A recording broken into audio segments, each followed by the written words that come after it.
этот фестиваль, он уже не первый, он идет, наверное, уже 4-й или 5-й раз как раз в стенах нашего университета. Впервые это был фестиваль, который назывался «Желтая субмарина». И неспроста мы каждый раз проводим этот фестиваль в декабре, потому что все человечество вспоминает и чтит память Джона Леннона, который был убит в 1980 году.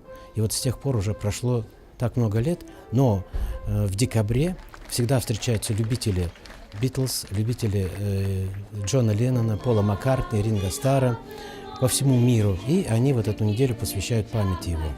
Этот фестиваль у нас вот в данном таком формате проходит, я уже сказал, неоднократно. И обычно привлекаем мы преподавателей, в первую очередь, потом идут у нас студенты нашего вуза и студенты других вузов. В частности, вот сегодня принимали участие студенты Башкирского государственного медицинского университета.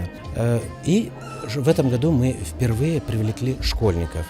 Каждый участник получит сертификат об участии, и затем у нас фестиваль имеет несколько и конкурсную такую программу, поэтому жюри, это преподаватели кафедры музыкального и хореографического искусства, они будут отбирать самые лучшие номера, и будут присуждены дипломы лауреата, диплом 1, 2, 3 степени. И еще, конечно, те школьники, которые хорошо проявили себя и получили диплом, может быть, в какой-то номинации, они будут без прослушивания принимать участие в нашем конкурсе We Are the World.